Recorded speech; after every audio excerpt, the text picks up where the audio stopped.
विवेक सिंधू प्रकरण 2 पूर्वार्ध. मी मागच्या सत्रात ज्याप्रमाणे सांगितलं होतं की एक विचारांचा जो गट आहे तो गट आपण ठेवला होता आणि तो पूर्ण जो आहे तो गट तो आपण आता आज इथे सुरुवात करतो आहोत. 80 ते 90 या ओव्यांमध्ये मुकुंदराजांनी काही भूमिका सांगितल्यात आणि त्या भूमिकांचा विचार आपल्याला आज करायचा आहे. एका साधकाचा विकास या 4 भूमिकांमधून होत असतो आणि त्या 4 भूमिका या 10 ओव्यांमध्ये आपल्याला मुकुंदराज सांगतात. अनुभवाची या भूमिका चारिका शिष्य टिळका सांधी जेती त्या ऐका एकाग्र चित्ते. मुकुंदराज म्हणतात की या अनुभवाचा म्हणजे साधकाचा अनुभवाचा विकास कसा होतो. आता थोडं आपल्याला आधी जावं लागेल की आधीच्या मागच्या सत्रामध्ये आपण बघितलं होतं की श्रीगुरूंनी महावाक्याचा उपदेश केला शिष्याला आणि त्याचं अज्ञान संपूर्णपणे नाहीसं झालेलं आहे आणि ते ब्रह्म जे आहे त्याला प्रत्यक्ष अनुभवाला आलं. त्याला अपरोक्ष अनुभूती असं म्हणतात. म्हणजे साक्षात तो शिष्य ब्रह्मस्वरूप झाला. आता ही जी ब्रह्मस्वरूप झाला ही जी स्थिती आहे, ही स्थिती येईपर्यंत साधकाला कुठल्या भूमिकेमधून जावं लागतं. हे आता मुकुंदराज या 10 ओव्यांमध्ये सांगतायत. आपण सगळेजण साधक आहोत. ती स्थिती कशी असते ही परोक्ष ज्ञान म्हणजे शब्द ज्ञान जे आहे ते सगळे ग्रंथ आपल्याला सांगतात, की ती स्थिती कशी असते. पण जर त्या स्थितीचा आपल्याला अनुभव नाहीये, पण साधक असल्यामुळे जर आपण प्रामाणिकपणे साधना करत असू, तर हे 4 टप्पे जे सांगितलेत मुकुंदराजांनी, जिथे भूमिकेच्या आधीचे 3 टप्पे. हे टप्पे जे आहेत ते आपल्याला नक्कीच अनुभवाला येतायत हे आपल्या लक्षात येईल. आणि या भूमिका इथे मुकुंदराजांनी आपल्याला सांगितल्यात. म्हणून मुकुंदराज असं म्हणतात, की अनुभवाच्या भूमिका म्हणजे जो अनुभव आलेला आहे, जो ब्रह्मानुभव त्या शिष्याला आलेला आहे.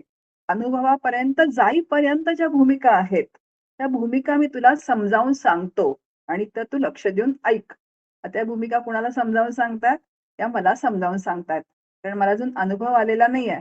पण मी साधना करतीये आणि साधना करताना मी कुठल्या टप्प्यावर आहे, हे सुद्धा काय पाहिजे मला तर माहिती पाहिजे आणि हे कळवून घेतलं पाहिजे. कारण कळवून केलेली साधना आणि न कळता केलेली साधना याच्यात थोडा फरक असतो की नाही? थोडा म्हणजे काय चांगलाच फरक असतो. जी आपण साधना कळून करतो, तर आपल्या लक्षात येतं की अजून मला किती मजल गाठायची आहे आणि म्हणून आपल्याला संत जे आहे, हे शास्त्र जे आहे, या साधनाचे टप्पे जे आहेत, ते टप्पे समजावून सांगतं. का इथे म्हटलेलं आहे, प्रथम जाणावी विक्षेपता, दुसरी ते गतायता, तिसरी ते संश्लिष्टता, चौथी सुलीनता प्राप्त दशेची. आता इथे ही जी नावं दिलेली आहेत, ही आपण इतर कुठेही आपल्याला ही मिळणार नाहीत. फक्त विवेक सिंधूमध्ये ह्या ज्या भूमिका सांगितल्यात, हे आपल्याला इथे दिसतील. पहिली विक्षेपता ही अवस्था आहे. विक्षेपता म्हणजे चित्ताचं चांचल्य. बघू आपण त्याचा पूर्ण विचार करणार आहोत. दुसरी जी आहे ती गतायता. म्हणजे चित्त थोडं स्थिर झालेलं आहे आणि तिसरी जी आहे ती संश्लिष्टता आहे. म्हणजे चित्त आत्माकार झालेलं आहे आणि सुलीनता म्हणजे ते अत्यंत स्थिर झालंय. इतकं स्थिर झालंय की त्याला सहजता आलेली आहे आणि मी ब्रह्म आहे, ही सुद्धा तिथे स्थिती राहिलेली नाहीये. अशा 4 भूमिका म्हणजे आता 4 भूमिका म्हणजे का ते एकातून एक साधकाचा तो क्रमविकास आहे. आता सुलीनतेमध्ये काय सांगितलंय? आधी सुलीनता आपण अगदी थोडक्यात बघूयात आणि मग पहिल्या त्या भूमिकेकडे जाऊयात. सुलीनतेविषयी बोलताना मुकुंदराज म्हणतात, "ब्रह्मीचित्त विशेष मुरे, केवळ नेपतीची उरे, सुखाचाई कुंज सरे, ते सुलीनता पै." इथे काय होतं? तर ही चौथी जी अवस्था आहे त्याच्यामध्ये चित्त पूर्णपणे आत्माकार होतं. आणि पूर्णपणे आत्माकार झालेला असल्यामुळे तिथे आनंदाशिवाय दुसरं काहीही नसतं आणि त्या आनंदाला पण सहजता झालेली असते. म्हणजे आनंद हाच त्या साधकाचा आता त्याला साधक म्हणायचं का? तो सिद्ध झालेला आहे. त्याचा स्थायी भाव झालेला असतो. म्हणजे ही सुलीनता आहे. आता सुलीनतेच्या अलीकडच्या ज्या आहेत, या 3 ज्या भूमिका सांगितल्यात, त्या भूमिकांवर आपण जास्त विचार करणार आहोत. कारण का तर या 3 भूमिका आपल्या अनुभवातल्या आहेत आणि त्या अनुभवातल्या असल्यामुळे अजून कुठले प्रतिबंध येतायत, हे प्रतिबंध ओळखून ते सतत काढत राहणं, याला साधना असं म्हणतात. आणि ह्या 3 भूमिकांचा जास्तीत जास्त अनुभव जो असतो, तो साधकाला असतो. म्हणून मुकुंदराज म्हणतात, बघा आता मी सांगितलं पहिली जी भूमिका आहे ती विक्षिप्त आहे. त्याच्याविषयी बोलताना मुकुंदराज म्हणतात, "करिता ब्रह्म अभ्यासू, चित्तासी स्वरूपी होय सौरसू, ते सांडोनी करी हव्यासू, चित्त स्मरण संसारिक." आपण साधक आहोत. आता साधकाच्या भूमिकेतून हा संपूर्ण जो आहे, तो संपूर्ण विचार करणार आहोत आपण. इथे मुकुंदराज म्हणतात, या भूमिकेमध्ये काय होतं? पहिली भूमिका जी आहे ती विक्षेपता ही भूमिका आहे पहिली. विक्षेपता म्हणजे चित्ताचं चांचल्य. मग मुकुंदराज म्हणतात, की ब्रह्मानुभवाचा अभ्यास करताना खरं तर काय राहिलं पाहिजे? चित्त आत्माकार राहिलं पाहिजे. आपल्या सगळ्यांना वाटतं की नाही, की चित्त आत्माकार राहावं. बघा नामसाधक असेल किंवा अभ्यास करणारा साधक असेल किंवा आत्मचिंतन काही म्हणा. नामसाधना करताना सुद्धा आपल्याला वाटतं, की आपलं चित्त जे आहे ते एकाग्र राहिलं पाहिजे, समाहित राहिलं पाहिजे किंवा आत्माकार राहिलं पाहिजे, ते निर्विचार झालं पाहिजे किंवा ज्याचा आपण अभ्यास करतोय त्याच्याशी ते एकरूप झालं पाहिजे. पण असं राहतं का हो? सगळ्यांचं म्हणजे माझ्यासह आपला अनुभव काय आहे? जेव्हा आपण अभ्यासाला बसतो, थोडा वेळ झाला, की आपलं चित्त काय होतं तर चंचल होऊन जातं. म्हणजे चित्तामध्ये दुसरे विचार यायला लागतात. नामाला बसलो, किती काळ चित्त आपलं एकाग्र राहतं? फार थोडा काळ आपलं चित्त एकाग्र राहतं आणि लगेच तिथून ते काय होतं तर ते हलतं. मग ते जातं कुठे? एक तर भूतकाळाच्या विचारांमध्ये जातं, नाहीतर एक तर भविष्य काळामध्ये ते फिरायला जातं. आपल्या अंतःकरणावरती जर साधकाने सातत्याने लक्ष ठेवत राहिलं, म्हणून समर्थ म्हणतात, "सावध साक्षेपी आणि दक्ष तया तात्काळची मोक्ष." जो साधक सावध असतो, साक्षेपी असतो आणि दक्ष असतो आपल्या साधनेविषयी, तेव्हा त्याच्या लक्षात येतं, की मी हा अभ्यास परमार्थाचा करतोय, पण तरी सुद्धा माझं चित्त जे आहे, ते मला चित्त साथ देत नाहीये. ते कुठे जातंय सातत्याने तर भूतकाळात जातंय. भविष्य काळात ती काय करते तर चिंता करत आहे आणि त्यामुळे ते आत्मचिंतनात किंवा नामानुसंधानात फार कमी वेळ राहतंय आणि हे जेव्हा लक्षात येईल ना, तेव्हा मग त्याच्यावरती काम केलं जातं आणि ते प्रयत्नपूर्वक काम केलं जातं. खूप महत्वाचं आहे. कारण ज्याला परमार्थ करायचा आहे. आता कसं असतं, की परमार्थ करणारे खूप जण आहे. पण डॉक्टर काका म्हणतात, की ज्याला जबाबदारीचा परमार्थ करायचा आहे, तरच त्याचा परमार्थ जो आहे ना, तो यशस्वी होतो. नाहीतर मला परमार्थ पण करायचा आहे, प्रपंच पण करायचा आहे. प्रपंचात राहून परमार्थ जसा होईल तसा करायचा आहे आणि दाखवायला मात्र लोकांना दिसतं, की हा पारमार्थिक आहे. पण आतमध्ये मात्र अंतःकरणाची स्थिती जैसी थे, कशी जैसी थे, जशी प्रपंचात होती तशी परमार्थामध्ये. फक्त काहीतरी थोडं नामस्मरण चाललेलं आहे, आत्मचिंतन चाललंय. त्याला जबाबदारीचा परमार्थ म्हणतच नाही. जिथे जबाबदारीचा परमार्थ असतो, तिथे अशा ग्रंथांचे अभ्यास केले जातात. ते समजावून घेतले जातात आणि जो प्रामाणिक साधक असतो, त्याच्या लक्षात येतं, की मी परमार्थ करतो आहे, पण तरी अजून चित्त माझं मला साथ देत नाहीये. आणि म्हणून सातत्याने संत विचारांप्रमाणे, शास्त्र विचारांप्रमाणे जीवनाची नवीन घडी बसवून घेण्याला साधना असं म्हणतात. त्याला साधना अभ्यास हा सातत्याने करत राहावा लागतो. बघा विचार हा आपण 24 तास करू शकतो. 2 प्रकारच्या साधना आहेत. एक कृतिशील साधना आणि दुसरी चिंतनशील साधना. आता कृतिशील साधनेमध्ये काय-काय मोडतं? आता सध्या श्रावण महिना सुरू झालेला आहे, व्रतवैकल्य आहेत. आजच श्रावणी शुक्रवार झाला. आता ही सगळी व्रतं जी आहेत ती करायचीच आहेत आपल्याला किंवा आपलं ठराविक एक काही ठरलेली साधना असते. सकाळी एक 10 माळा करायच्या, दुपारी एक 4-5 माळा करायच्या म्हणजे नामजप करायचा, संध्याकाळी करायचा, एखादं पारायण करायचं किंवा हा पर्वकाळ आहे, पुण्यकाळ आहे, त्याच्यात तीर्थयात्रा करायची. आता ही कृतिशील साधना जी आहे, ती करावीच लागते पहिल्या टप्प्यावरती. पण ती कृतिशील साधना आपण किती काळ करू शकतो हो? तीर्थयात्रा किती काळ करू शकतो? जोपर्यंत देह साथ देतोय तोपर्यंत. बरं नामजप करतोय, पण नामजपाला सुद्धा आपल्याला एक वेळ असं होऊन जातं, की काय होतं तर आता माळा मोजा किती मेरुमणी कधी येतोय असं वाटायला लागतं. म्हणजे ह्या साधनांना त्यांचं त्यांचं नक्कीच मूल्य आहे, काही प्रश्नच नाहीये. जर नुसत्या नावानी बघा असे खूप कमी आहेत. बाल्याकोळी तरला, प्रल्हाद तरला. मग महाराजांनी विचार पण दिलाय की नाही त्याच्याबरोबर ती 365 प्रवचनं जी आहेत, ती 365 प्रवचनं महाराजांनी लिहिलेली आहेत. आणि त्या प्रवचनांमधून संपूर्ण विचार सांगून ठेवलेला आहे. मग जप करता करता तो विचार जर माझा एखादा जवळ असेल, तर तो विचार 24 तास आपण करू शकतो. आणि त्या चित्ताला ती विचार करण्याची सवय लावावी लागते. कारण चित्ताला सवय कशाची आहे? इथे म्हणतायत चित्त स्मरण संसारिक. त्या चित्ताला संसाराचा विचार करण्याची काय तर सवय आहे. अगदी सहज सवय आहे. जन्मल्यापासून अनंत जन्माचे संस्कार त्या चित्तावरती आहेत. त्या चित्ताला प्रपंचाचाच काय करायची विचार करण्याची सातत्याने सवय आहे.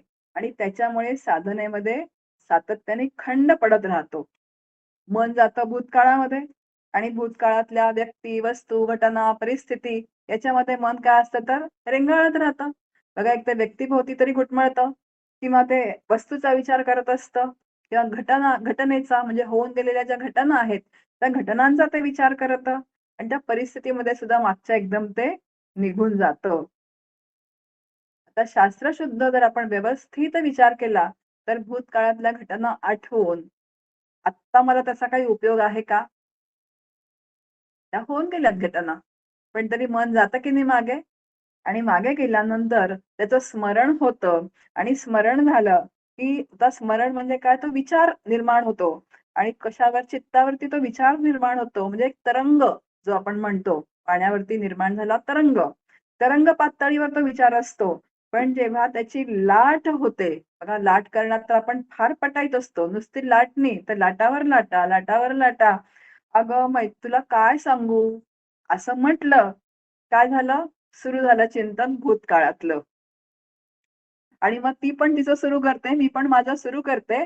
आता मन होतं वर्तमान काळात. आता गेलं कुठे उडून ते? गेलं भूतकाळात. आणि भूतकाळातल्या घटना आठवून, आठवून, आठवून, आठवून एकतर आनंदी तरी व्हायचं असतं, नाहीतर दुसरं काय होतं तर दुःखी तरी व्हायचं असतं. मग आता हे कोणी ओढवून आणलेलं आहे सुख-दुःख? मीच माझं ओढवून आणलेलं आहे. जर व्यवस्थित विचार केला तर आपल्या लक्षात येतं, की भूतकाळातल्या घटनांचं स्मरण करून आत्ता मला काहीही उपयोग नाही. त्या घटना होऊन गेल्यात. तेव्हा प्रापंचिकांना जे काही करायचं असेल ते करू देत. पण डॉक्टर काका गमतीने म्हणतात, की सगळे नातेवाईक एकत्र जमले, की मग सगळेजण भूतकाळातल्या घटना आठवतात आणि त्याच्यामध्ये रममाण होऊन जातात. एकमेका सहाय्य करू अवघे धरू कुपंथ. पण साधक म्हणून जर मला काही साध्य करायचं असेल, तर काय साध्य करायचं आहे? तर मला निरपेक्ष आनंदाची प्राप्ती करून घ्यायची असेल, तर मी नातेवाईकांमध्ये जरी बसलेली असेल, तरी सुद्धा त्याच्यामध्ये थोडं सामील झाल्यासारखं दाखवायचं. पण आपल्या मनामध्ये नामस्मरण सुरू ठेवायचं आणि जास्त त्यांना तिथे काय करायचं नाही तर आता सामील झाले ना त्यांच्यामध्ये मला बसावं लागतं. अगदी ऑड मॅन आउट सारखं बाहेर पडायचं नाही मला त्याच्यातून. पण अंतःकरणामध्ये नामस्मरण किंवा काही आत्मचिंतन असेल, नामचिंतन असेल, ते सुरू ठेवायचं. त्यांचं आपलं काय शांतपणे बसून राहायचं. कारण त्यांचे त्यांचे ते दंग झालेले असतात गप्पा मारण्यात. साधकांनी या जर युक्त्या शिकून घेतल्या, तर आपल्या अंतःकरणात काय आत्मचिंतन असेल, नामचिंतन असेल, ते सुरू राहतं आणि मन भूतकाळात गेलं, तरी सुद्धा त्याला ओढून आणण्याचं काम कोणी करायचं आहे, तर ते साधकांनी करायचं आहे. कारण स्मरण होणार आहे. स्मरण हा बुद्धीचा धर्म आहे. भगवद्गीतेमध्ये भगवंत पण म्हणतात, स्मरण होणार नाही असं होणार नाहीये. पण स्मरण झाल्यानंतर त्या तरंगाची लाट आपण करू द्यायची नाहीये. तो तरंग विचारांचा आला, की तरंगाच्याच पातळीवर शांत करणे याला साधना असं म्हणतात. बघा साधनेच्या अनेक व्याख्या आपल्या समोर येऊन जातात आणि ही वैचारिक साधना आहे.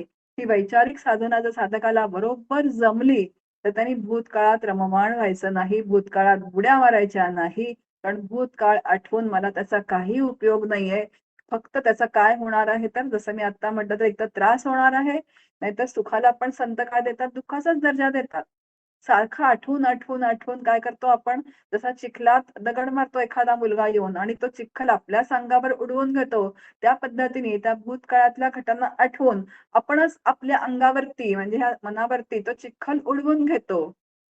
आणि अनेकांना त्यांनी सामील करवून घेतो आणि परत, परत, परत ते उगाळत राहतो आणि असं जेव्हा होतं, तेव्हा त्या अविद्येच्या गाठी तो साधक घट्ट करत राहतो. यालाच काय म्हटलंय? ग्रंथी म्हटलंय शास्त्रकारांनी. त्या अविद्येच्या ग्रंथी आहे. बघा एखादी घटना विस्मरणात गेलेली असते, कोणीतरी समोर येऊन बसतं आणि आपल्याला ती आठवते आणि परत आपण जेव्हा त्या व्यक्तीला ती सांगतो, तेव्हा परत ती दृढ होते की नाही हो? मग असं सातत्याने दृढ करत राहिलं आणि इकडे अभ्यास करायचा कशाचा? कालातीताचा. मी ब्रह्म आहे. ब्रह्म कसा आहे? कालातीत आहे. भूत, भविष्य, वर्तमान. त्वं कालत्रयातीतः. आपण गणपतीला म्हणतो की नाही अथर्वशीर्षामध्ये.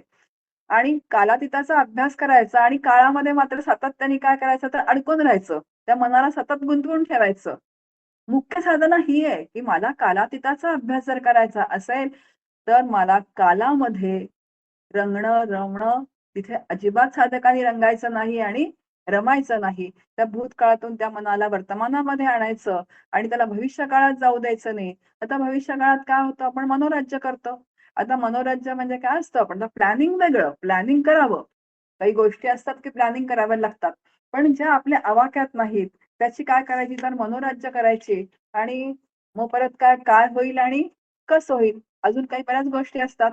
ह्याचं काय होईल, त्याचं काय होईल, कोण काळजी करतंय? माझं काही त्यांच्याबद्दल कर्तव्य नाहीये. आता माझ्या कर्तव्याचा भाग संपलेला आहे.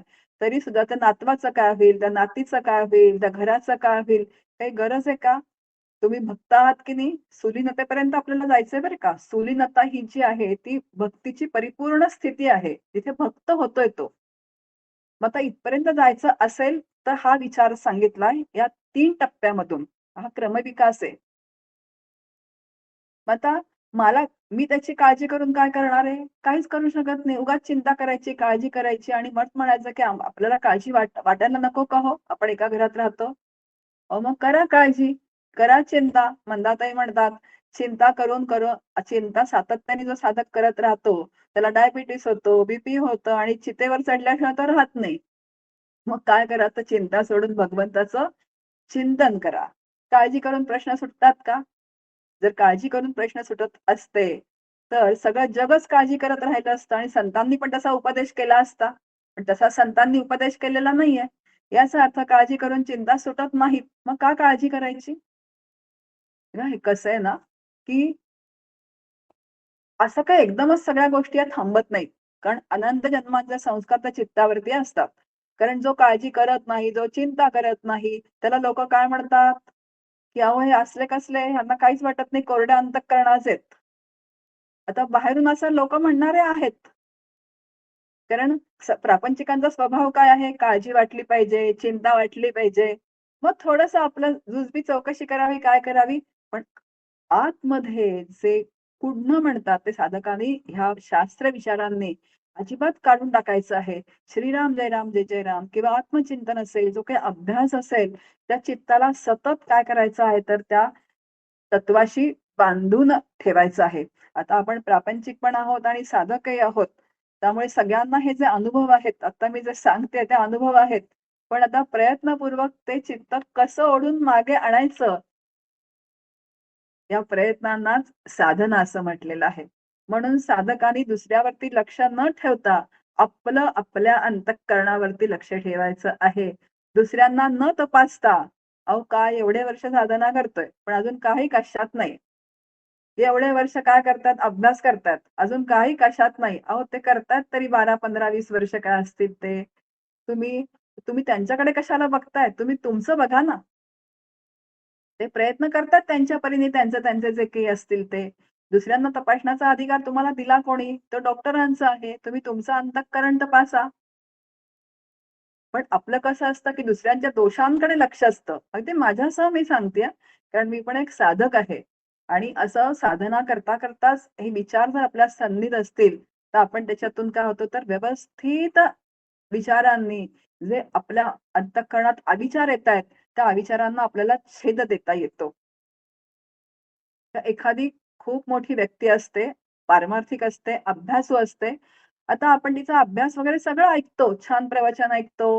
म्हणजे आणि तिच्या सहवासात राहिल्यानंतर लक्षात येतं, की अरे हिच्यात काहीतरी दोष आहे. आता ते बाकीचं न बघता आपण तेवढे दोष मात्र काय करतो तर तेवढे बरोबर टिपतो. आता हे कुठून आलं? कारण हे आपले अनेक जन्मांचे संस्कार असते. चांगलं 80% असलं तरी अगदी 80 का 90% असलं, तरी आपण त्यातले काही टक्के दोषच शोधतो. एक खूप छान विचार डॉक्टर काका सांगतात. ते म्हणतात, की हे बघा एव्हरेस्ट शिखर जे आहे, ते तर खूप उंच एव्हरेस्ट शिखर चढायला किती प्रयत्न करावे लागतात आपल्या सगळ्यांना माहिती आहे. आणि एखादा जर गेला एव्हरेस्ट शिखर चढायला आणि तो शिखर न चढता परत आला, तर लोक काय म्हणतात, की "अहो, मारे मारे गेला एवढा शिखर चढायला, एव्हरेस्ट शिखर चढायला आणि न चढताच परत आला." अरे पण तो गेला, त्यांनी प्रयत्न केले. तू तर घरात बसूनच गप्पा मारतोयस. म्हणजे कशी फजिती असते साधकाची. मग जो गेलाय तिथपर्यंत म्हणजे कुठे त्या भले त्या शिखरावर चढला नाही तो, पण तिथपर्यंत त्यांनी जे प्रयत्न केलेत, त्याचं मार्गदर्शन घ्या. त्याच्याजवळ बसा, की "तू बाबा इथपर्यंत तरी कसा आलास? मला तिथपर्यंत तरी जाऊ देत. मग बघू ना पुढे जे काय व्हायचंय ते." पण माणूस नावाचा प्राणी असा आहे, की दोष शोधत राहतो आणि जे चांगलं आहे ते बघत नाही. म्हणून साधकाने पहिल्यांदा काय करावं तर, ती दोषदृष्टी जी आहे, ती दोषदृष्टी कमी करत सातत्याने राहावं आणि निर्दोष दृष्टी जी आहे, ती निर्दोष दृष्टी प्राप्त करून घेण्याचा सातत्याने प्रयत्न करत राहावा. म्हणून आपण सगळे प्रापंचिक आहोत. आपल्या प्रापंचिकांना या सगळ्या गडबडी माहिती आहेत, की काय-काय प्रपंचामध्ये होत असतात. म्हणून प्रपंची जो सावधान, तो परमार्थ करीला जाण असं समर्थ म्हणतात. पण हेही लक्षात ठेवा, की प्रपंच मुळात नासका, विवेके करावा नेटका, नेटका करिता फिका होत जात असे. हा प्रपंच मुळात नासका आहे, तो विनाशशील आहे. त्याच्यावर विश्वास ठेवण्यासारखा तो अजिबात नाहीये. म्हणून प्रपंच हा कर्तव्याचा भाग आहे.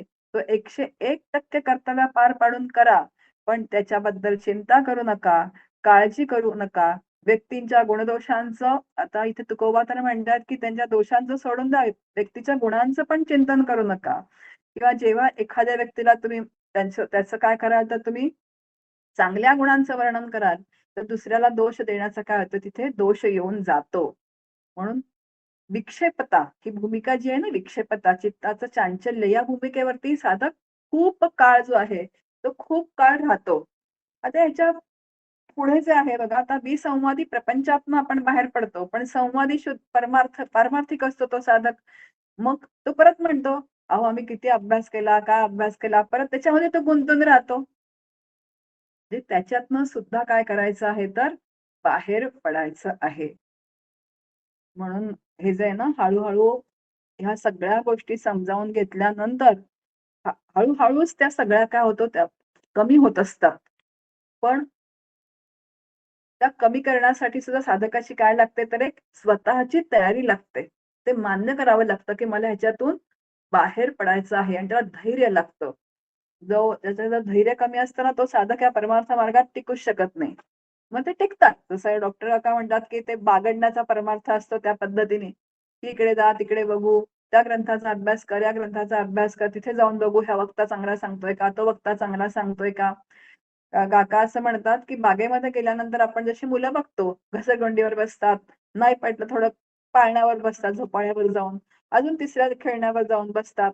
मग त्या पद्धतीने तर आपला परमार्थ सुरू नाहीये ना, हे आपण आपलं व्यवस्थित तपासून बघावं आणि आपलं अंतःकरण जे आहे ते शास्त्रशुद्ध, संतशुद्ध विचारांना एका ग्रंथाचा जसं मी म्हटलं होतं, की एक संत ग्रंथ आणि एक शास्त्र ग्रंथ. आता दासबोध ग्रंथाचा अभ्यास सुरू असेल आपला, तर त्याला विवेक सिंधूची जोड असावी, त्याला पंचदशीची जोड असावी आणि असा अभ्यास सुरू राहिला, तर आपली अगदी छान आटोपशीर साधना होते, एकाग्र साधना होते. नाहीतर खूप श्रवण केलंय, पण स्वतःकडून मात्र जर साधना होत नसेल, तर त्याचं फारसं काही आपल्या पदरामध्ये पडणं शक्य नाही. आणि म्हणून आता जेव्हा तो खरा साधना करतो साधक, त्याच्यात धैर्य लागतं, की "अरे, हे मला जमत नाहीये, पण तरी मी हे परत करणार आहे." कारण खरी साधना काय आहे तर? खरी साधना ही आहे, की जो विचार सांगितलाय, त्या विचारांप्रमाणे साधकाचा आचार झाला पाहिजे. आणि आता साधकाचा जो विक्षेपता या भूमिकेमध्ये बराच काळ गेल्यानंतर त्याला असं वाटतं, की "अरे, मला काही जमत नाही आता, मी इतके वर्ष करतेय, 2-4 वर्ष गेल्यानंतर." पण तरी सुद्धा साधकांनी आपलं धैर्य जे आहे, तर धैर्य अजिबात कमी पडू द्यायचं नाहीये. धैर्य का कमी पडतं? सत्वगुण कमी पडतो. आपण मागे-मागे गेलं तर लक्षात येतं आपल्याला, की सत्वगुण कमी पडतो. मग सत्वगुण वाढवायचा. सत्वगुण वाढला की धैर्य वाढतं. नाही, मला हे जमणार आहे. जर जमणार नसतं, तर संतांनी लिहिलं असतं का हो ग्रंथांमधून? शास्त्रकारांनी सांगितलं असतं का? जमतंय म्हणून तर विचार सांगितलेत ना. मग त्या पद्धतीने प्रयत्न करणं हे कुणाची जबाबदारी आहे? तर ही जबाबदारी साधकाची आहे. आता साधकांनी साधना करायची आहे, श्रीगुरूंची कृपा आहे आणि त्यांच्या कृपेने ही साधना जी आहे, ज्या साधन पंथ जो आहे, तो मला मार्गक्रमण करायचा आहे. पण प्रयत्न कुणाला करायचा आहे तर? 99% नाही 99.5% प्रयत्न हे साधकालाच करायचे आहेत. बघा आता ही विक्षेपता भूमिका सांगितली. मग सावधान होईचे, चित्त माधवते वळीचे, पाठी ब्रह्माकारू कीजे, ते विक्षेपता जाणावी. आता अजून पुढचा टप्पा जो सांगितलाय क्रमविकासाचा, तो असा सांगितलाय ते म्हणतात, की सावध आणि दक्ष साधकाच्या लक्षात येतं, की आपलं चित्त जे आहे, ते चित्त आता पांगतंय. बघा, आता माझ्या लक्षात येतं, बोलता बोलता लक्षात येतं, की माझं चित्त पांगतंय आणि असं लक्षात येत असतो साधक काय करतो, त्या चित्ताला पुन्हा आत्माकार करण्याचा सतत प्रयत्न करत राहतो. आणि हा ब्रह्माभ्यास जो साधक करतो, त्याच्या हे लक्षात येतं, की आता माझं चित्त पांगतंय. आणि इथे साधकांनी अतिशय सावधान राहावं लागतं. बघा विषयांकडे वृत्ती गेली, हे लक्षात येतं. असं माझं नामच सुरू आहे किंवा माझं आत्मचिंतन सुरू आहे किंवा काही माझा अभ्यासच सुरू आहे किंवा सतत मी माझ्या चित्ताला आवरण्याचा प्रयत्न करतेय, की माझं मन विषयांकडे गेलं नाही पाहिजे. कोणाविषयी मला बोलायचं नाही आहे. उपद्व्यापी अजिबातच बोलायचं नाहीये. हा असा, तो तसा. बघा प्रपंचामध्ये तर ह्या गोष्टी चालतातच. पण परमार्थामध्ये सुद्धा ह्या गोष्टी काय होतात? का होतात?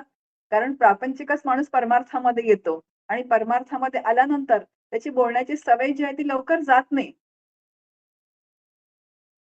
मग प्रामाणिक साधक म्हणून जर माझ्या अंतःकरणावरती माझं लक्ष असेल, तर माझ्या लक्षात येतं, की आता मी कोणाविषयी बोलायला लागली आहे? चित्तवृत्ती बहिर्मुख झालेली आहे. चित्तवृत्ती विषयांकडे चाललेली आहे. हे लक्षात आलं रे आलं, की ती वृत्ती विषयांकडून आत्मस्वरूपाकडे म्हणजे ती पाठीमागे वळवायची आहे आणि काय करायची ती शांत तिथे निर्विचार तिथे करायची. एक उदाहरण आपलं नेहमीचं घेऊ. आता माझ्या इथे कपाटभर साड्या आहेत. पण तरी मैत्रीण आली एक छान साडी नेसून, की लगेच माझी वृत्ती कुठे गेली? त्या साडीकडे गेली. आता मला कळलं विषय साडी हा काय तर विषय आहे. आता माझ्याकडे साड्या भरपूर आहेत. पण तरी सुद्धा चित्तवृत्ती पटकन विषयांकडे जाते, साडी या विषयाकडे. स्त्री सुलभ स्वभाव आहे. ती पटकन लगेच कळते आकर्षित होते आणि लगेच माझ्याकडे ती असावी, असाही विचार मनामध्ये येऊन जातो. पण आता साधक म्हणून एक उदाहरण सांगते म्हणजे आता विषय अनेक आहेत. शब्द, स्पर्श, रूप, रस, गंध असे 5 ज्ञानेंद्रियांचे 5 विषय आहेत. पण एक साधक एक उदाहरण म्हणून हा विषय सांगते साडीचा. मग आता माझी वृत्ती त्या साडीकडे गेली, की तिला काय करायचं तिथून मागे वळवायची. ताबडतोब मागे वळवायची. हे कळतं मला, की साडी या विषयाकडे ती गेली आहे. तिला ताबडतोब मागे वळवायची आणि काय करायचं तर ती निर्विचार करायची. म्हणजे तिच्यामध्ये विचार ठेवायचा नाही. आता निर्विचार करणं थोडं अवघड असतं. म्हणून एकतर आपण म्हणतो, की नामात अडकवा किंवा काहीतरी आत्मचिंतनात तिला लावा. पण असा सततचा साधक जर सराव करत राहिला, तर ती वृत्ती जी आहे ती आत्माकार व्हायला तयार होते. हा अभ्यास आहे. जेव्हा एकनाथ महाराज म्हणतात ना, मनुष्य देहाचे साधने, सच्चिदानंद पदवी घेणे, ऐसा अधिकार नारायणे कृपावलोकने दिधला. या मनुष्य देहात जो जन्माला आलेला आहे, त्या प्रत्येकाला सच्चिदानंद पदवी घेण्याचा काय दिलाय नारायणाने अधिकार दिलेला आहे. कोणीही असा नाही की तो ही पदवी घेऊ शकत नाही. पण याचा शब्द काय वापरलाय? सच्चिदानंद पदवी. आपण सगळेजण काही ना काहीतरी पदव्या घेतलेल्या आहेत आपल्या व्यावहारिक आयुष्यामध्ये. किती त्याच्यासाठी श्रम घेतलेत, किती कष्ट घेतलेत. कोणी डॉक्टर असेल, कोणी इंजिनियर असेल, कोणी BA, MA प्रत्येकाच्या एक-एक पदव्या आहेत. त्यासाठी आपण किती कष्ट घेतलेले आहेत. मग त्याच पद्धतीची ही पदवी आहे, सच्चिदानंद. म्हणजे पूर्ण वेळचा जो परमार्थ म्हणतात ना, की पूर्ण वेळचा हा परमार्थ करायचा असतो ही पदवी घेण्यासाठी. म्हणजे सतत तुम्हाला त्या चिंतनामध्ये राहावं लागतं आणि सततचा सराव म्हणजे सततची साधना करावी लागते. आणि साधनेसाठी विचार, संतांचे विचार जे आहेत ते, शास्त्राचे विचार जे आहेत ते आपल्या जवळ हवे असतील, म्हणजे सतत ते विचार करण्यासाठी जवळ हवे असतील, तर सतत अभ्यासात राहावं लागतं. सन्निधची असावा विचार समर्थ म्हणतात. आता सन्निध कधी असेल? जर मी रोज अभ्यास करत असेन तर. आणि म्हणून रोज थोडा का होईना तर अभ्यास करावा. म्हणून असं असतं की 24 तासाचा हा परमार्थ असतो. पण आपण काय करतो त्याला साईडला टाकतो आणि काय करतो प्रपंच आपण प्रायोरिटीने करतो. प्राधान्याने करतो आणि परमार्थ जमला तर असं नाहीये. तो 24 तासाचा परमार्थ आहे आणि त्याच्यात आपल्याला प्रपंच करायचं आहे. तर आता आपला जो विषय चालला होता, की ती वृत्ती जी आहे, ती काय करायची पांगती असं लक्षात आल्यानंतर तिला मागे ओढायचं आहे आणि तिला निर्विचार करण्याचा प्रयत्न करायचा आहे. ही सगळी सवय लावून घेते. म्हणून आपण पहिला जो विषय बोललो की नाही, भूतकाळाचं चिंतन जे आहे ते प्रयत्नपूर्वक थांबवायचं आहे आणि भविष्य काळाची चिंता करायची नाहीये. आणि असं जेव्हा आपण भूतकाळ आपला मागे पूर्णपणे पुसून टाकू, म्हणजे तो आठवणारच नाही आपण भूतकाळ. जे स्मरण होणार आहे त्याचं, पण स्मरण झालं की मी त्याला मागे सारण्याचा जे प्रयत्न आहेत ते साधकांनी सातत्याने करत राहायचं आहे आणि भविष्यकाळाची चिंता अजिबात करायची नाही. कारण भगवंतावर माझी श्रद्धा आहे. तो जे करेल ते माझ्या हिताचं करेल. आणि असं भूत भविष्य जेव्हा आपलं काय होतं तर निर्विचार होतं, तेव्हा मग वर्तमानामध्ये ते मन राहतं. आणि माऊलींची ओवी आहे, "पुढील पैसा पारुखे, मागील स्मरावे ते ठाके, ऐसिय सरसिये भूमिके समाधी राहे."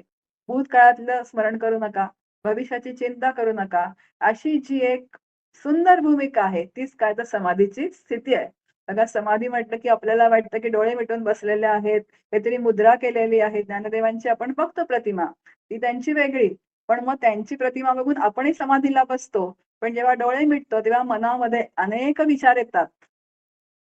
मग हे विचार जर यायचे नसतील, तर भूत आणि भविष्य, ते भूतकाळात बुड्या न मारणं आणि भविष्य काळामध्ये उड्या न मारणं, ह्या जर गोष्टी जमल्या, तर निर्विचार स्थिती यायला काही वेळ लागत नाही.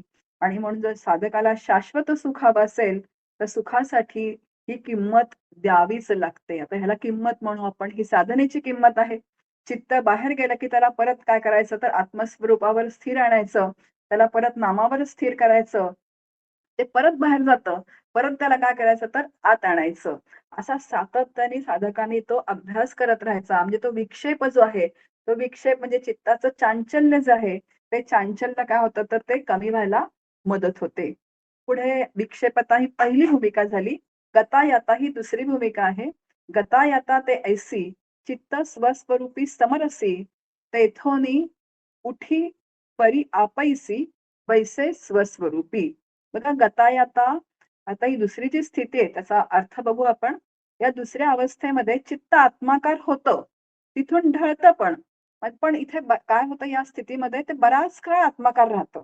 पहिलं विक्षेपतामध्ये काय होतं, ते फार लवकर बाहेर जायचं. पण या दुसऱ्या स्थितीमध्ये ते चित्त जे आहे ते बराच काळ आत्माकार होतंय. पण ते ढळतंय. पण फार थोडा काळ ढळतंय. आणि इथे काय होतंय, की मग ते आत्माकार करण्यासाठी मुद्दामून प्रयत्न करावे लागत नाहीये. कारण साधकाची साधना जी आहे, तो साधक त्या पहिल्या भूमिकेवरून एवढा पुढे गेलेला आहे, की त्याच्या चित्तावरती सवय लागलेली आहे. त्या नामाची सवय लागली आहे, त्या आत्मचिंतनाची सवय लागली आहे. आणि जेव्हा चित्त शांत असतं, निर्विचार असतं आपलं, तेव्हा तिथे आनंद असतो. आपण किती शिणतो दिवसभर विचार करून. बघा सकाळी उठल्यापासून रात्री झोपेपर्यंत एखादा दिवस असा येतो, की सारखे कुणाचे तरी फोन येतात. सारखं कोणाविषयी तरी आपण काही संबंध नाही, काही नाही तरी बोलत राहतो आणि दिवस संपताना आपण इतका क्षीण येतो, इतकं दमतो, की असं वाटतं केव्हा अंथरुणावर अंग टाकू आणि केव्हा हे डोळे मिटतील म्हणजे मला शांत वाटेल. असं होतं की नाही आपलं? मग आता इथे कसं आहे, की हे जे चित्त आहे ना, ते शांत करावं लागतं. म्हणजे ते विचार जे आहेत, ते विचार तिथे निर्विचार करावे लागतात. म्हणजे अजिबात कुठलाही विचार करायचा नाही. आत्मस्थिती जी आहे, म्हणजे हा प्रपंचामध्ये ह्या गोष्टी चालूच राहणार आहेत. पण माझं जे अनुसंधान आहे, ते अनुसंधान अजिबात सुटलं नाही पाहिजे. अशी जेव्हा त्या साधकाची चित्ताची स्थिती येते, तेव्हा मग प्रपंचाच्या पातळीवर सुरू राहतो. कधीतरी ते चित्त ढळतं, पण त्याला लगेच स्मरण होतं, की "अरे, माझं नाम सुरू आहे, माझं चिंतन सुरू आहे आणि मला ते चित्त पांगू द्यायचं नाहीये, मला ते बहिर्मुख होऊ द्यायचं नाहीये." मग ते आपोआपच काय होतं, तर ते अंतर्मुख होऊन जातं. आता इथे थोडे कष्ट जे आहेत, ते साधकाचे कष्ट थोडे कमी झालेले आहेत किंवा आपण म्हणू, की कमी म्हणजे खूपच कमी झालेले आहेत. ते चित्त आपणहून काय होतंय, तर ते पाठीमागे येतंय आणि आपलं आपण येऊन तिथे थांबतंय. तर आता खेचून आणावं लागत नाहीये. एक उदाहरण आपण नेहमी घेतो. आता विक्षेपता आणि गतायता 2 भूमिका आहेत. आता लहान मुलं असतं बघा रांगतं. त्याला किती जरी तुम्ही आणून बसवलं, तरी परत ते बाहेर जातं. परत ते बाहेर जातं. आता थोडं मोठं झालं, की मग काय होतं तर त्याला जरा समजावून सांगितलं, की मग ते जरा शांत एका ठिकाणी बसतं. असंच त्या चित्ताचं आहे. सुरुवातीला त्याला प्रपंचाची सवय असते चित्ताला. त्याला साधनेला, परमार्थाला आपण किती लावलं, तरी ते सारखं बाहेर जातं. कारण त्याला सवयच ती आहे बाहेर जायची. पण साधक जर सातत्याने साधना करत राहिला, आता चित्ताला वळवत राहिला, तर एक वेळ अशी येऊन जाते, की त्याला नामाची गोडी लागते, त्याला आत्मचिंतनाची गोडी लागते, त्याला अभ्यासाची गोडी लागते आणि मग त्याला आता खेचून आणावं लागत नाहीये. ते आपलं आपण येऊन काय होतंय तर ते अगदी सहजपणाने ते मागे येतं आणि स्थिर होतं. ज्ञानदेवांची ओवी आहे, "परतोनी पाठीमोर ठाके, आपण आपणिया ते देखे, देखत केव ओळखे, म्हणे ते तत्व मी." तेव्हा ते परतोनी पाठी आता जेव्हा ते शांत होतं, तेव्हा ते जाईल कुठे? आता चित्त म्हटलं तरी अंतःकरण बघा मन, बुद्धी, चित्त, अहंकार हे अंतःकरणाचे 4 घटक आहेत. जेव्हा मी चित्त म्हणते, तेव्हा हे 3 त्याच्यामध्ये अध्यारूत आले. तर मन म्हटल्यानंतर हे बाकीचे 3 आले. एकूण अंतःकरण नावाचा घटक शांत झाला, की तो जाईल कुठे? तो स्वतःच्या स्वस्वरूपात हं, स्वस्वरूपाकडे बघतो. परतोनी पाठीमोरे ठाके. आपण या ते देखे. तोच त्याला बघतो, "अरे मी कुठून आलोय?" देखत केव्हा ओळखे. त्यांनी बघितल्यावर तो ओळखतो, "अरे हे तर माझं मूळचं स्वरूप आहे." म्हणून हा पूर्ण वेळ जे आहे, पूर्ण वेळ सातत्याने अभ्यास आहे हा आणि सातत्याने साधकांनी विचार करायचा आहे. आता इथे विक्षेप संपलेला आहे म्हणजे चांचल्य संपलेलं आहे. लावलेल्या वळणामुळे अखंड साधनेमुळे ते आपोआप काय ते तर परत फिरत आहे आणि आत्मस्वरूपापाशी जास्तीत जास्त काळ जे आहे, ते थांबण्याचा तिथे स्थिर होण्याचा काळ तिथे ते स्थिर होतंय. आता पुढे जे इथे म्हणतात मुकुंदराज, मग ह्याच्यानंतर काय होतं? क्रमविकासाचा 3रा टप्पा सांगतात. मनस्वरूपी लाविजे, तेणे तेथेची रमिजे, मग आनंदे फुंजो लागिजे, ते संश्लिष्टता जाणावी. आता काय होतंय, की संश्लिष्टता ही 3ऱ्या अवस्थेमध्ये काय होतं, तर चित्त आत्माकार होऊनच राहतं तिथे. आणि तिथे ते स्थिर होतं. आणि स्थिर झाल्यानंतर होतं काय, तर त्याला आनंदाचा अपार असा अनुभव येतो आणि आनंदाने ते धुंद होतं आणि त्याला तिथे आनंदाची मस्ती चढते. आता खूप बारकावे आपल्याला संत सांगतात. आता आनंदाची जेव्हा मस्ती चढते, मग आनंदे फुंजो लागिजे, ते संश्लिष्टता जाणावी. फुंजो लागे म्हणजे मस्ती चढते असं म्हटलेलं आहे. आता आनंदाने पण काय होतं? अशांत होतं. म्हणजे तिथे पण काय आहे तर खळबळच आहे की नाही. एक मुलगा आला, त्याने एका तलावामध्ये दगड टाकला. तरी काय उमटला? तरंग उमटला. दुसरा मुलगा आला त्याने मोदक टाकला. पाण्यामध्ये तरंग उमटला. म्हणजे तरंगाच्या पातळीवर काय दोन्ही समान आहेत. सुख पण समान आहेत आणि दुःख पण समानच आहे. म्हणजे आनंदाने पण खळबळ आहे आणि दुःखाने पण खळबळच आहे. मग आता परमार्थ आपल्याला किती बारकावे सांगतो बघा आणि हे लवकर लक्षात येत नाही आपल्या आणि हे लक्षात आपल्याला हे संत आणि शास्त्रकार आणून देतात. म्हणून जोपर्यंत आनंद झाला आहे असं वाटतं, तोपर्यंत आनंद रूप झालेलो नसतो. आनंद आणि आनंद रूप होणं हा काय तर वेगळा भाग आहे. ब्रह्मविद ब्रह्मैव भवती असं जेव्हा आपण सद्गुरूंचं वर्णन करतो, त्या ब्रह्मज्ञाचं वर्णन करतो, तेव्हा ब्रह्म जाणणारा देहासह ब्रह्मच होतो असं म्हटलंय. तो वेगळा त्याच्यापासून राहतच नाही. आता हे का एवढं सांगितलंय? जर आपल्याला अनुभव आला, आनंदरूपता प्राप्त झाली, तर तिथेच थांबण्याची शक्यता असते.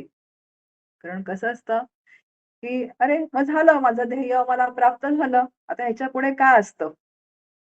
पण ती आनंदरूपता कशाची हेही कळायला लागतं. खरोखरीचा तो आनंद आहे का? आता हे सद्गुरूंशिवाय कोणीच सांगू शकत नाही. पण इथे ज्या भूमिका सांगितल्यात आपल्याला, त्या बरोबर भूमिकांवर जर आपण आरूढ होत राहिलो त्या पद्धतीने, तर आपल्या लक्षात येतं, की अजून खळबळ माझ्या अंतःकरणात आहे. याचा अर्थ अजून तो स्थिर जो आनंद आहे, तो मला मिळालेला नाहीये. कारण आनंद असा उचंबळून येतो. असं म्हणतो ना, "अगं मला खूप आनंद झाला. आता मला परब्रह्म स्वरूपच प्राप्त झालं." पण असा जो बोलतोय, असा जो आनंदरूप होतोय, अशी ज्या अंतःकरणात खळबळ आहे, त्याचं अजून काहीतरी कुठे काय आहे तर कमी आहे. आता या साधकाच्या अवस्था आपल्याला इथे मुकुंदराज सांगतायत आणि त्यामुळे हे बघा आता पुढे काय म्हणतात, "ब्रह्मीचित्त विशेषमुरे केवळ नेप्तीची उरे, सुखाचाही कुंज सरे, ते सुलीनता पै." आता इथे आनंदाचा अनुभव आलाय, पण अजून आनंदाची मस्ती चढतेय. मग सुलीनता या स्थितीमध्ये काय होतं, ही 4थी अवस्था आहे क्रमविकासाची. पहिली विक्षेपता, दुसरी गतायता, तिसरी संश्लिष्टता आणि चौथी जी आहे ती सुलीनता. इथे चित्त पूर्ण आत्माकार होतं आणि त्या आनंदाच्या भोगाची मस्ती संपून त्या आनंद स्थितीला सहजता येऊन जाते. ते आनंद स्थिती गेली तिथे आनंद रूपता आली आणि तो स्वभावच होऊन जातो. मी आनंद रूप आहे ही वृत्ती देखील तिथे शिल्लक राहत नाही. आनंदाचा कंद असा आपण शब्द वापरतो. आता आनंदाच्या कंदाला मी कधीही आनंदी आहे असं अजिबात वाटत नाही. साखरेला मी गोड आहे हे कधीही कळत नाही. जो सुखरूप झालेला आहे, तो त्याच्यामध्ये इतकी सहजता आलेली आहे, की मी आनंदरूप आहे, मी सुखरूप आहे, ही वृत्ती देखील तिथे उरत नाही. अशा तऱ्हेने हे जीव ब्रह्मक्याला काय म्हणतात ब्रह्माभ्यास असं म्हटलंय. म्हणून मुकुंदराज म्हणतात, "ऐसा ब्रह्माभ्यासू करिता भूमिका जिणजती समजता, मग अनायासे पूर्णता योगीरायासी." असा हा जीवब्रह्मक्याचा अभ्यास केला, हा जो ब्रह्माभ्यास केला, तिथे सहज लीन होऊन तो योगी राहतो आणि त्यांनी चारही अवस्था ज्या आहेत, त्या जिंकलेल्या असतात. आता इथे योगी शब्द वापरलाय म्हणून म्हटलं योगी म्हटलं, की असं काहीतरी आसन, प्राणायाम, मुद्रा असं करून नाहीये. ज्याचं जीवब्रह्मक्य झालेलं आहे, त्याला योगी असं म्हटलेलं आहे.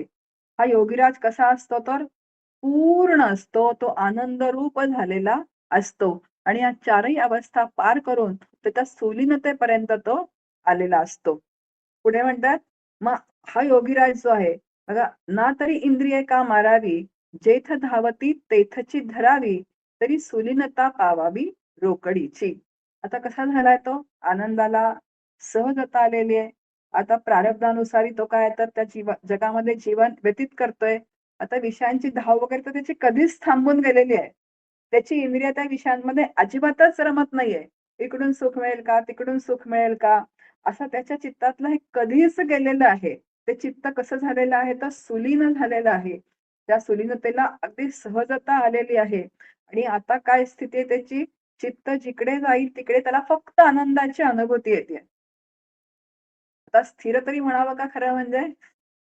आता म्हणायचं म्हणून आपण म्हणू की ते चित्त स्थिर झालंय. जसं आत्मा व्यापक आहे, असं जेव्हा त्याला कळतं आणि तो आत्माच काय तर ब्रह्म आहे, अशी जेव्हा अनुभूती येते, तेव्हा ते चित्त जे आहे, ज्या विषयांकडे ती अंतःकरण वृत्ती जाईल, तो विषय पण त्याला आनंदरूपच अनुभवाला येऊन जातो. म्हणजे त्याच्या पुरतं ते जग जे आहे, ते सगळं ब्रह्मरूप त्याला झालेलं आहे. सगळे जगातले विषय जे आहेत, त्याला ब्रह्मरूप आहेत. जिकडे चित्त जातंय तिकडे. मग तो म्हणतो, "जाईना का? कुठेही माझी इंद्रिय जाऊ देत. मला सगळीकडे ब्रह्मरूपतेचाच अनुभव येतो आहे. अवघाची संसार सुखाचा करीना, आनंदे भरीन तिन्ही लोक." असं जेव्हा संत म्हणतात, तेव्हा खरंच आनंदाने जग भरलंय का हो सगळं? मग सगळेच आनंदरूप झाले असते. पण त्यांच्याकडून मात्र त्यांना सतत ही अनुभूती आहे, की आनंदे भरिन तिन्ही लोक. सगळीकडे काय आहे तर जे काही दिसतंय तिकडे सगळीकडे आनंदाची अनुभूती येते. इंद्रियांची विषयांकडची धाव, इंद्रियांची कुसमुस मोडली. असा माऊलींचं काय आहे तर चरण आहे का ओवीमधलं. की आता आमच्या इंद्रियांची धाव मोडून गेली. त्यांना कळलंय, की या विषयांमध्ये सुख नाहीये. खऱ्या सुखाचा त्यांना पत्ता लागलाय. खऱ्या सुखाच्या अनुभूतीमध्ये ते रममाण झालेली आहेत. खरं सुख कळल्यानंतर खोट्या सुखाकडे कोणी वळेल का हो? आता खऱ्या सुखाची अनुभूती आपल्याला नाहीये, म्हणून आपलं खोट्या सुखांमधली आपली काय अजून आसक्ती जी आहे, ती आसक्ती आपली जात नाहीये. मी मालगुणला गेले होते आणि मालगुणला एक आमच्या ओळखीचे राहतात. त्यांच्या असा मोठा बंगला होता समुद्रकिनारी आणि मागे बागेमध्ये त्यांच्या केळी होती. आता सोनकेळी तर अनेक जाती त्याच्यामध्ये आहेत. पण त्यांनी त्या दिवशी मला जे केळ खायला दिलं, तर इतकं सुंदर होतं, की म्हटलं अमृत, अमृत जे म्हणतात, तर हेच ते अमृत. इतकं सुंदर केळ इथे पहिल्यांदाच मी खाल्लं.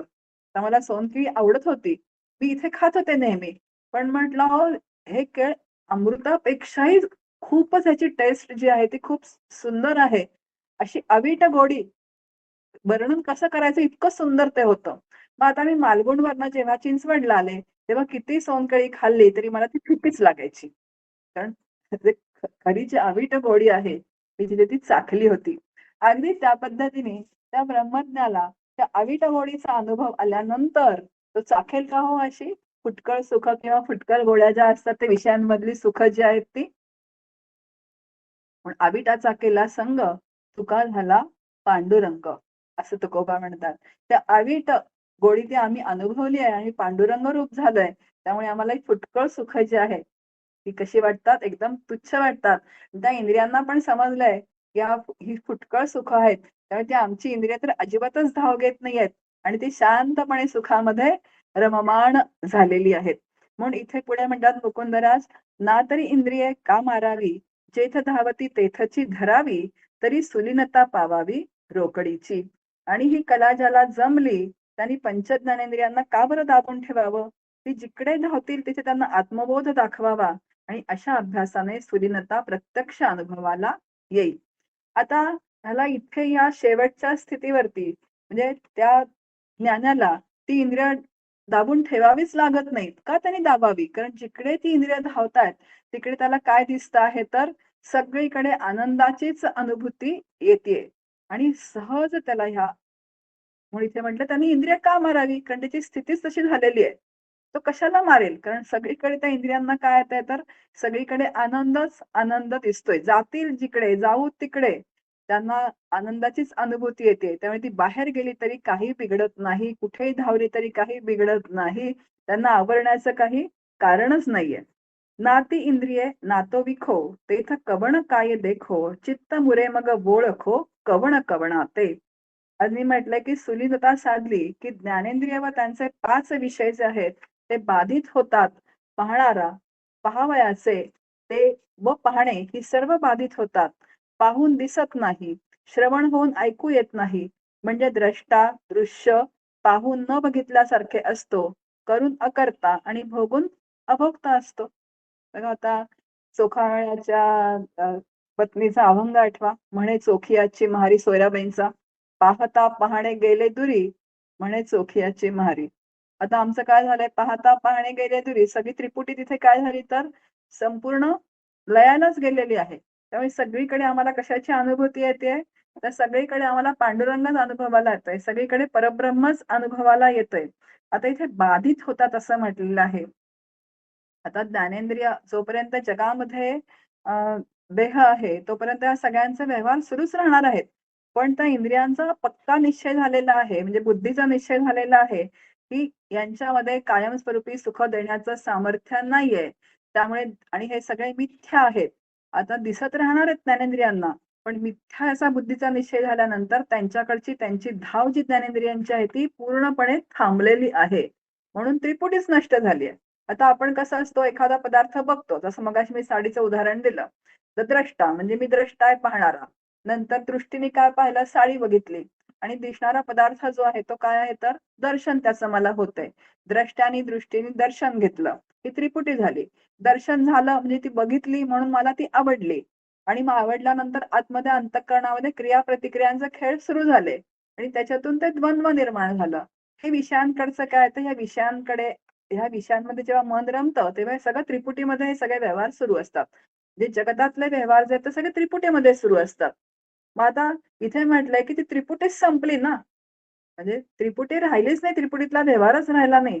त्यामुळे सगळे व्यवहार हे बाधित झाले. त्यांना पाहून तो काय त्याला दिसत नाहीये, तो बघतोय पण त्याला त्याच्यामध्ये सुख वाटत नाहीये. त्याला आनंदाची अनुभूती त्याच्यामध्ये मिथ्या कळल्यामुळे ते कसं झालंय, टाकाऊ झालंय, नाशिवंत झालंय. श्रवण होऊन ऐकू येत नाही. आता श्रवण म्हटलं की शब्द ऐकून येणार आहे. पण आता काय तर प्रत्यक्ष अनुभूती आहे ना आतमध्ये. द्रष्टा दृश्य पाहून न बघितल्यासारखा असतो म्हणून अकर्ता आणि भोगून अभोक्ता असतो. तो कसा आहे, सगळं करतो पण तो अकर्ता आहे. सगळं भोगतो पण तो अभोक्ता आहे. अगदी खूप छान विषय मिळाला, त्या दिवशी खायला मस्तपैकी छान वरण-भात गरम-गरम, तरी तोही भोगतो तो आणि नाही मिळाला, तरी त्याचं अंतःकरण अजिबात काय होत नाही तर अस्थिर होत नाही. मिळालं रामकृष्ण हरी, नाही मिळालं रामकृष्ण हरी. अशी त्याची ती आतली स्थिती असते. पुढे म्हटलंय मंदमतीची कृपा, तो प्रस्ताव सांगितला बापा, हेरांसी काहीसे पा, लागती सायास हो. आता हे ते मुकुंदराज म्हणतात, हे बघ हे शिष्या, ज्यांचा पारमार्थिक अधिकार फारच कमी असतो त्यांना एवढ्या परोपरीने जे आहे त्या परोपरीने सांगावं लागतं उत्तम अधिकाऱ्याला आत्मज्ञान सांगण्यासाठी असा खटाटोप करावा लागत नाही. त्यांच्यावर कृपा करण्यासाठी असे करावे लागते. कोणावर कृपा करण्यासाठी? जे मंदमतीचे असतात त्यांच्यावरती कृपा करण्यासाठी हे सगळं सांगाव्या लागतं. हा क्रमविकास जो आहे, हे जे टप्पे सांगितलेले आहेत, या ज्या भूमिका सांगितल्या आहेत, या भूमिका सांगाव्या लागतात. पण आता उत्तम अधिकारी किती कमी असतात हो. "मौलींचे वे काना वचनाचे भेटी, सरिसापै किरीटी, वस्तू होऊनी उठी कवणू एकजो." ते काना वचनाची भेट झाली, श्री गुरूंनी मंत्र दिला आणि शिष्याच्या अंतःकरणात तो फलद्रूप झाला आणि ताबडतोब त्याला ब्रह्मानुभव आला. असे एखादेच असतात. जनक राजाचं आपल्याला उदाहरण माहिती आहे. असा एखादाच असतो तत्वज्ञ, ब्रह्मज्ञ. पण सगळेजण कसे असतात किंवा समर्थ म्हणतात बघा, एक पिपलिका मार्ग सांगतात आणि एक विहंगम मार्ग सांगतात. आता विहंगम मार्गाचे अधिकारी किती असतात? खूप कमी असतात. पण सगळे पिपलिका मार्गाने जाणारे असतात. आणि म्हणून इथे मुकुंदराज म्हणतात, की पहिली जी भूमिका आहे विक्षेपता, जे चित्ताचं चांचल्य आहे, ती खूप मोठी असते, जी प्रदीर्घ असते साधकाची. मग विक्षेपतेवरनं ते गतायताकडे येतं, की चित्त अभ्यास करून, करून ते एकाग्र मला ठेवता येतं आणि गतायतेकडून संश्लिष्टकडे येतं. म्हणजे ते चित्त स्थिर होतं आणि बराच काळ ते स्थिर राहिल्यानंतर त्याला इतकी सवय लागते, की ते कधी आत्माकार होऊन जातं हे लक्षात येत नाही. जेव्हा आनंदरूपतेचा अनुभव येतो, पण त्या आनंदरूपतेला पण सहजता यावी लागते. इथपर्यंत आपल्याला इथे एवढ्या म्हणजे शेवटच्या त्या सुलीनतेपर्यंत आपल्याला मुकुंदराज नेतात. आता आणि म्हणून इथे मुकुंदराज म्हणतात, की असा एखादाच अधिकारी असतो, पण पारमार्थिक साधक जे असतात, जे मंदमतीचे म्हणजे जे पिपलिका मार्गाचे जे असतात, त्यांना ह्या सगळ्या भूमिकांमधून जावं लागतं आणि म्हणून या भूमिका ज्या आहेत, त्या भूमिका मी सांगितलेल्या आहेत. आता असो हा प्रसंगो, तुझं निरोपिला राजयोगू, हा स्मरे तो चांगू बहुतान माझी. आता सांगितलं एवढं पुरे झालं. तुला मी राजयोग समजावून सांगितलं आहे. अन्य योगांमध्ये श्रेष्ठ असलेला हा राजयोग तू चांगला लक्षात घे आणि त्याचे बारकावे आणि अंगे उपांगे तू समजावून घे. आता इथपर्यंत मी म्हटलं होतं, की 80 ते 90 91 या ओळीपर्यंत हा 4 भूमिकांचा विषय जो आहे, हा अतिशय खूप सुंदर असा मुकुंदराजांनी सांगितलाय. 91 पासून ते पुढे 104 ओव्यांपर्यंत हा जो विषय हा वेगळा विषय लागतो. त्यामुळे आपण इथेच थांबूयात आज आणि हा 104 ओव्या झाल्या, की हे प्रकरण जे आहे, हे प्रकरण दुसरं पूर्वार्धामधलं हे पण संपणार आहे आणि तिसरं प्रकरण जे आहे तत्वसृष्टी कथन हे आपण सुरू करणार आहोत. त्यामुळे आज इथेच वाणीला विराम देते. जय जय रघुवीर समर्थ.